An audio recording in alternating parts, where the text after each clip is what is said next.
আসসালামু আলাইকুম। আজকে আমি যে রেসিপিটা করে দেখাবো সেটা হচ্ছে বরিশালের বিখ্যাত চিংড়ি ভুনা। আমি মাছে হলুদ লবণ দিয়ে 15 মিনিট রেস্টে রেখে দেব। পরে কড়াইতে তেলটা গরম করে মাছটা দিয়ে দিলাম।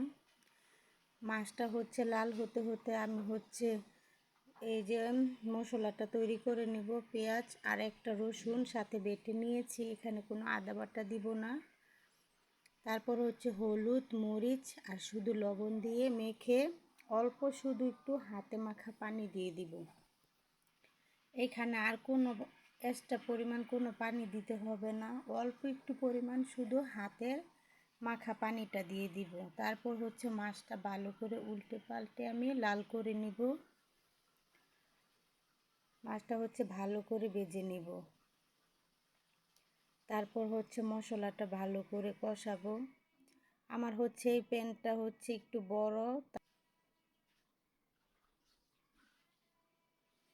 আর এই রেসিপিটা করতে হলে তেলের পরিমাণটা একটু বেশি দিতে হয়। তেলটা একটু বেশি লাগে।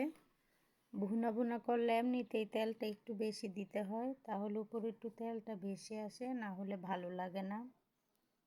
এটা খেতে অনেকই ভালো ছিল। যাকে এই রেসিপিটা করে খাওয়াবেন সে তো পছন্দ করবেই, সাথে ভাতের পরিমাণটাও বেশি লাগবে।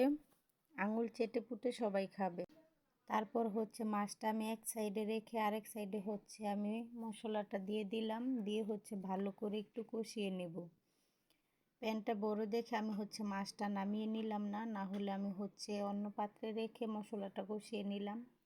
আমি এক সাইডেই মাছটা রেখে আরেক সাইডে মশলাটা ভালো করে কষিয়ে নিচ্ছি। এই যে মশলাটা কোনো পানি দিতে হবে না, এইখানে যত আস্তে চুলার আঁচটা একটু কমিয়ে রাখবেন, কমিয়ে তারপর মশলাটা ভালো করে কষিয়ে নেবেন।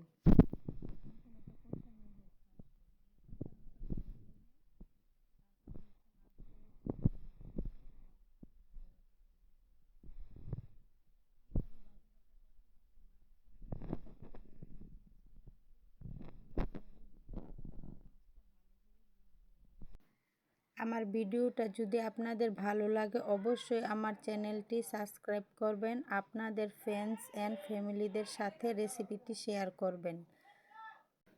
আর এখনও যারা আমার চ্যানেলটি সাবস্ক্রাইব করেননি প্লিজ সাবস্ক্রাইব করবেন। আল্লাহ হাফেজ। আমার রেসিপিটি যদি ভালো লাগে অবশ্যই শেয়ার করবেন। এই বরিশালের বিখ্যাত চিংড়ি ভুনাটা আমার খালার বাড়ি থেকে আমি শিখে এসেছি। এই মাছটা খেতে অনেক ভালো লাগে, অনেক সুস্বাদু। সবাই শেয়ার করবেন।